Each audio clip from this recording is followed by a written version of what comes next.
संबंध। कुल के नाश से कौन कौन से दोष उत्पन्न होते हैं, इस पर अर्जुन कहते हैं कुलक्षये प्रणश्यन्ति कुल धर्माः सनातनाः धर्मे नष्टे कुलम कृष्णमधर्मो विभवत्युत। कुल के नाश से सनातन कुल धर्म नष्ट हो जाते हैं। धर्म के नाश हो जाने पर संपूर्ण कुल में पाप भी बहुत फैल जाता है। प्रश्न, सनातन कुल धर्म किन धर्मों को कहते हैं और कुल के नाश से इन धर्मों का नाश कैसे होता है? अपने अपने कुल में परंपरा से चली आती हुई जो शुभ और श्रेष्ठ मर्यादाएं हैं, जिनसे सदाचार सुरक्षित रहता है और कुल के स्त्री पुरुषों में अधर्म का प्रवेश नहीं हो सकता है, उन शुभ और श्रेष्ठ कुल मर्यादाओं का सनातन कुल धर्म नाम है। कुल के नाश से जब इन कुल धर्मों को जानने वाले और उनको बनाए रखने वाले बड़े बूढ़े लोगों का अभाव हो जाता है, तब शेष बचे हुए बालकों और स्त्रियों में ये धर्म स्वाभाविक ही नहीं रह सकते। प्रश्न, धर्म का नाश हो जाने पर संपूर्ण कुल में पाप भी बहुत फैला जाता है, इस कथन का क्या तात्पर्य है? उत्तर, 5 हेतु ऐसे हैं जिनके कारण मनुष्य अधर्म से बचता है और धर्म को सुरक्षित रखने में समर्थ होता है। ईश्वर का भय, शास्त्र का शासन, कुल मर्यादा के टूटने का डर, राज्य का कानून और शरीर तथा आर्थिक अनिष्ट की आशंका। इनमें ईश्वर और शास्त्र सर्वथा सत्य होने पर भी वे श्रद्धा पर निर्भर करते हैं, प्रत्यक्ष हेतु नहीं है। राज्य के कानून प्रजा के लिए ही प्रधानतया होते हैं, उनके हाथों में अधिकार होता है, वे उन्हें प्राय नहीं मानते। शारीरिक तथा आर्थिक अनिष्ट की आशंका अधिकतर व्यक्तिगत रूप से हुआ करती है। एक कुल मर्यादा ही ऐसी वस्तु है जिसका संबंध सारे कुटुंब के साथ रहता है। जिस समाज या कुल में परंपरा से चली आती हुई शुभ और श्रेष्ठ मर्यादाएं नष्ट हो जाती हैं, वे समाज या कुल बिना लगाम के मतवाले घोड़े के समान यथेच्छारी हो जाता है। स्वेच्छाचार किसी भी नियम को सहन नहीं कर सकता, वह मनुष्य को सर्वथा उच्छृंखल बना देता है। जिस समाज के मनुष्यों में इस प्रकार की उच्छृंखलता आ जाती है, उस समाज या कुल में स्वाभाविक ही सर्वत्र पाप छा जाता है।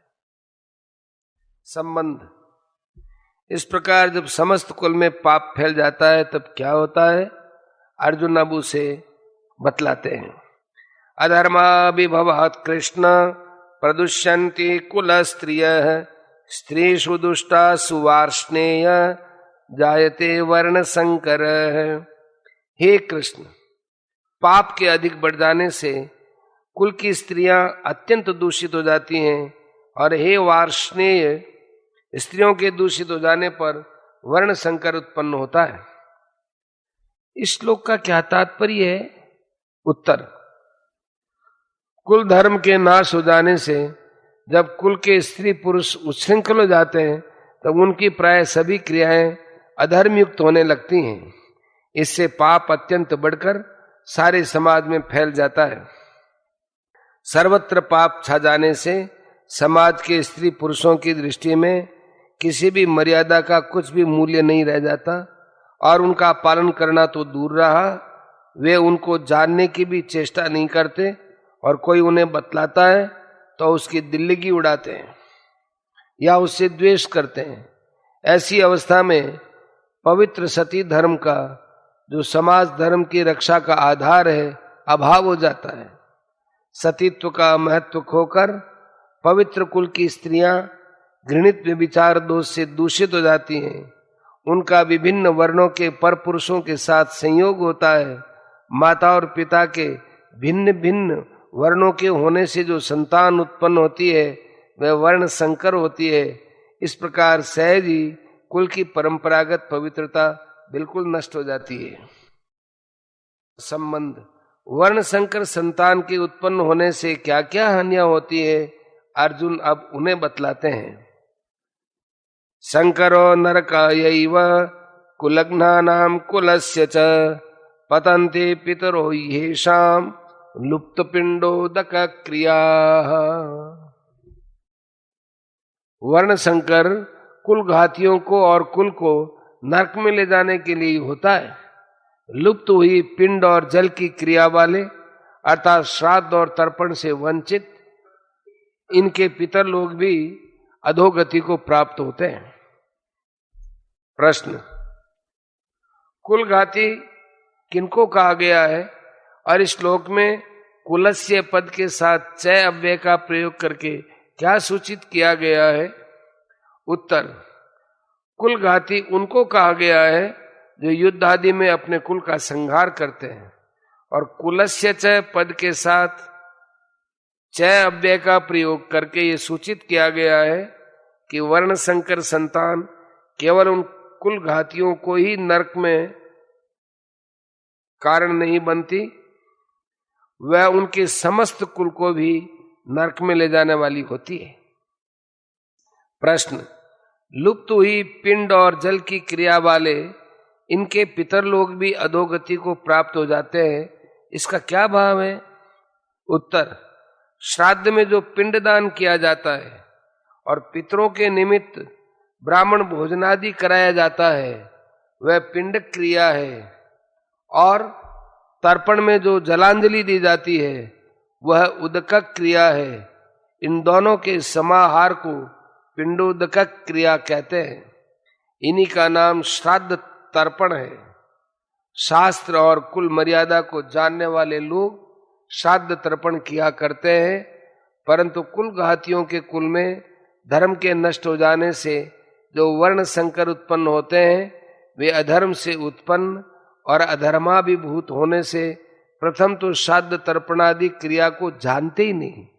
कोई बतलाता है तो श्रद्धा न रहने से करते नहीं, और यदि कोई करते भी हैं तो शास्त्र विधि के अनुसार उनका अधिकार न होने से वह पितरों को मिलती नहीं है। इस प्रकार जब पितरों को संतान के द्वारा पिंड और जल नहीं मिलता है तब उनका पतन ही होता है। संबंध, वर्ण संकर कारक दोषों में क्या हानि होती है अब उसे बतलाते हैं। दोषैरेते कुलघ्नानां वर्ण संकर कारकैः उत्साद्यन्ते जाति धर्माः कुल धर्माश्च शाश्वताः। इन वर्ण संकर कारक दोषों से कुल घातियों के सनातन कुल धर्म और जाति धर्म नष्ट हो जाते हैं। प्रश्न, इन वर्ण संकर कारक दोषों में से किन दोषों की बात कही गई है? उपर्युक्त पदों से उन दोषों की बात कही गई है जो वर्ण संकर की उत्पत्ति में कारण है। वे दोष हैं कुल का नाश, कुल के नाश से कुल धर्म का नाश तथा पापों की वृद्धि, और पापों की वृद्धि से कुल स्त्रियों का व्यभिचार आदि दोषों से दूषित होना। इन्हीं चार दोषों से वर्ण संकर की उत्पत्ति होती है। प्रश्न, सनातन कुल धर्म और जाति धर्म में क्या अंतर है तथा उपर्युक्त दोषों से इनका नाश कैसे होता है? उत्तर, वंश परंपरागत सदाचार की मर्यादाओं का नाम सनातन कुल धर्म है। 40वें श्लोक के साथ सनातना विशेषण दिया गया है और यहाँ इनके साथ शाश्वता विशेषण का प्रयोग किया गया है। वेद शास्त्रोक्त वर्ण धर्म का नाम जाति धर्म है। कुल की श्रेष्ठ मर्यादाओं के जानने वाले और चलाने वाले बड़े बूढ़ों का अभाव होने से जब कुल धर्म नष्ट हो जाते हैं और वर्ण संकरता कारक दोष बढ़ जाते हैं तब जाति धर्म भी नष्ट हो जाता है, क्योंकि वर्णेतर के संयोग से उत्पन्न संकर संतान में वर्ण धर्म नहीं रह सकता। इसी प्रकार वर्ण संकर कारक दोषों से इन धर्मों का नाश होता है। संबंध,